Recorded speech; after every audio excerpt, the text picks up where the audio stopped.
Salam alaikum wa rahmatullahi ta'ala wa barakatuh. Louange à Allah et que la miséricorde et la paix soient sur notre maître et notre messager d'Allah et sur sa famille et ses compagnons. Donc mes chères sœurs, nous revoilà avec un nouveau majlis de méditation des sourates. On a vu déjà la première partie de méditation de Surat al-Fatiha, l'ouverture. Donc, on va essayer, Inch'Allah, aujourd'hui de voir, la méditation de ces versets. Juste un petit rappel avant qu'on commence. Notre prophète, sallallahu alayhi wa sallam, a dit « Le meilleur d'entre vous est celui qui apprend le Coran et qui l'enseigne. » Et aussi, il a dit, sallallahu alayhi wa sallam, « Celui qui récite une lettre du livre d'Allah obtient une bonne action et toute bonne action est récompensée au décuple. » Donc, pour ça, c'est important d'assister et d'écouter ce genre de majalis.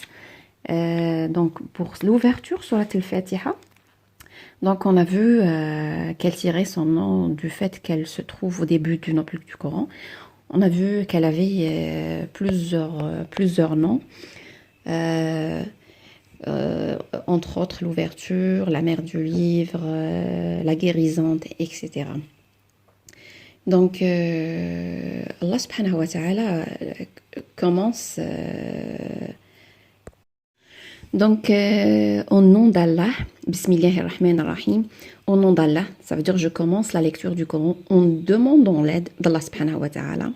Et puis Allah, c'est le nom propre qui désigne celui qui possède tous les tribus de la seigneurie, Rabb, puis le seul en droit d'être adoré.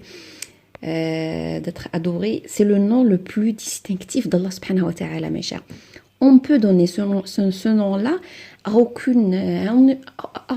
aucun autre être ou chose où on peut trouver plusieurs dieux, dieu du soleil, dieu du ciel, et dieu de la mer, etc., qui veut dire en arabe. Mais le mot Allah, il est propre à notre Allah subhanahu wa ta'ala. Le tout miséricordieux, donc celui qui possède la miséricorde absolue. Donc celui dont la miséricorde touche toutes les créatures. Nous, les êtres humains, les arbres, les animaux, tout ce qu'il y a créé, subhanahu wa ta'ala. Le très miséricordieux, ar-Rahim. Donc ça, c'est cette miséricorde, elle est spécifique avec les croyants seulement. Donc ici, Allah subhanahu wa ta'ala, il va mettre donc la première, le tout miséricordieux, Ar-Rahman, c'est pour tout le monde, même pour les mécréants. Mais le très miséricordieux, Ar-Rahim, c'est seulement pour ceux qui croient vraiment à Allah. Et puis ces deux noms, mes chères sœurs, font partie des noms d'Allah subhanahu wa ta'ala, le très haut, et puis qui implique l'infirmation qu'Allah subhanahu wa ta'ala possède les attributs de la miséricorde, comme il convient à son majesté subhanahu wa ta'ala. Après, on a Alhamdulillahi Rabbil Alamin. Donc, louange à Allah, le Seigneur des mondes. Donc, c'est un éloge d'Allah par ses qualités qui sont toutes parfaites. Toutes les qualités, et elles sont parfaites. Et ses bienfaits apparents et cachés, ça veut dire les bienfaits qu'on connaît, nous les êtres humains, et il y a d'autres bienfaits qu'on ne connaît pas. On n'a pas tout le savoir de ce qu'il y a et de tout ce qui existe. Et puis que ce soit dans la religion ou temporelle. Donc cette expression implique l'ordre adressé à qui? À nous les serviteurs, de le louer subhanahu wa ta'ala. Et pourquoi? Parce que c'est le seul à le mériter. C'est le seul subhanahu wa ta'ala qui mérite ça. car c'est lui, subhanahu wa ta'ala, qui nous a créés, nous, toutes les créatures, et nous, les êtres humains, les indigents d'Allah. Celui qui régit nos affaires et qui nous fait bénéficier de tous les bienfaits qu'il a créés dans ce monde. Et subhanahu, il nous a élevés, il a élevé tous ses alliés par la croyance et les bonnes œuvres.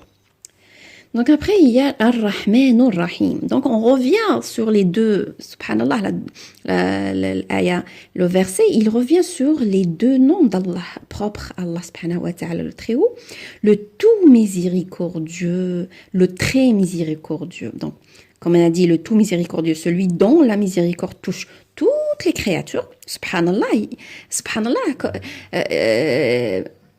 Allah subhanahu wa ta'ala, il nous veut tellement tous des biens et prendre soin de nous, et alors il prend soin de toutes ces créatures, y compris les mécréants, y compris les animaux, y compris la verdure, etc. Et puis le très miséricordieux, comme on a dit, c'est spécifique pour les croyants. Et puis après, on a Malik Yawmiddin, le souverain du jour de la rétribution. Donc, c'est à lui, subhanahu wa ta'ala, seul. C'est le souverain du jour de la résurrection. La résurrection qui est le jour de la rétribution des œuvres. Donc, c'est là que chacun de nous, il va voir ce qu'il a fait comme bien et ce qu'il a fait comme mal. Donc, il y a dans le fait de réciter ce verset dans chaque unité. Donc, chaque unité de chaque raka'a de la prière. Et puis, c'est un rappel du jour dernier pour toujours que ce soit devant nous, qu'on le vit quotidiennement pour ne pas nous oublier dans son monde, pour nous les musulmans. Donc, c'est une incitation à s'y préparer en accomplissant bien sûr les bonnes œuvres et en abstenant de commettre des péchés et de bien sûr désobéir à Allah subhanahu wa ta'ala. Après, on a Iyyaka na'budu wa iyyaka nasta'in. Donc, c'est toi seul que nous adorons et c'est toi seul dont nous implorons l'aide. Donc, nous vouons notre adoration car Allah subhanahu wa ta'ala. Et aussi, en te demandant l'aide. Il n'y a pas une autre aide que l'aide d'Allah subhanahu wa ta'ala, que de toi subhanahu wa ta'ala, dans toutes nos affaires, dans toutes choses, et entre tes mains subhanahu wa ta'ala, et personne d'entre nous possède la plus infime à part toi, à part Allah subhanahu wa ta'ala. Donc, ce verset, mes chères sœurs, c'est en fait la preuve qu'il est interdit, totalement interdit, de nous vouer quelle que soit notre adoration, que ça soit juste, il faut qu'elle soit vouée à Allah subhanahu wa ta'ala. Et puis, et que ce soit par l'invocation, la demande de secours, le fait d'égorger ou de tourner autour d'une construction ou par adoration, tawaf. Donc, ce verset est un remède, mes chers, pour les maladies des cœurs. Donc, c'est la base. En fait, c'est la base de notre croyance. Il faut qu'on y croit qu'il n'y a personne qui peut nous aider ou nous faire quoi que ce soit qu'Allah subhanahu wa ta'ala. Donc, ça, c'est la sincérité. Donc comme le fait de s'attacher à autre qu'Allah subhanahu wa ta'ala pour ne pas entrer dans ce cercle-là, de penser que quelqu'un peut nous faire du mal ou du bien sans l'aide de subhanahu wa ta'ala. Donc l'ostentation et la vanité et l'arrogance. Après subhanahu wa ta'ala, ihdina as-sirat al-mustaqim. Guide-nous dans le droit chemin. Donc guide-nous, oriente-nous, facilite-nous l'accès vers le chemin droit. C'est Allah subhanahu wa ta'ala qui pourra faire ça. personne d'autre. Et maintiens-nous sur cette voie jusqu'au jour où nous te rencontrerons. Donc, il faut que tu nous aides, subhanaka wa ta'ala, pour qu'on soit toujours dans ton droit chemin. Donc cette voie, c'est quoi mes chers sœurs? C'est la voie de l'islam, qui est le chemin clair qui mène vers l'agrément de Allah subhanahu wa ta'ala et bien sûr vers son paradis. C'est la voie que nous a indiqué notre dernier prophète, Mohammed sallallahu alayhi wa sallam. Donc ça, c'est le bonheur. C'est le bonheur ici-bas et bien sûr, c'est dans l'au-delà.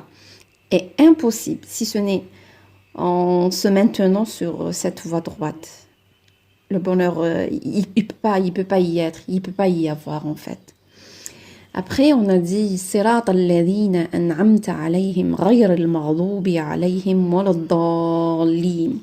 Donc le chemin de ceux que tu as comblés, de tes faveurs, non pas de ceux qui ont encouru ta colère ni des égarés. Donc cette voie-là, c'est la voie de ceux que tu as, subhanahu wa ta'ala, comblé de tes bienfaits comme les prophètes, les gens sincères, les martyrs et les vertueux.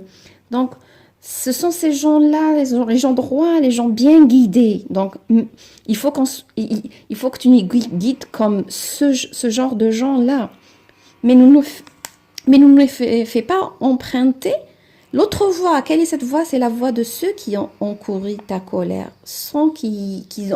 qui ont connu la vérité, mais n'ont pas appliqué, qui sont les juifs en fait, et tous ceux qui leur ressemblent. Et puis même les égarés sont ceux qui ne sont pas bien guidés à cause de leur ignorance et qui ont par conséquent dévié le chemin droit de Allah subhanahu wa ta'ala. Ce sont qui, mes chers? Ce sont les chrétiens. Donc, il ne faut pas qu'on soit dans ces deux rangs-là et ceux qui ont suivi leur exemple.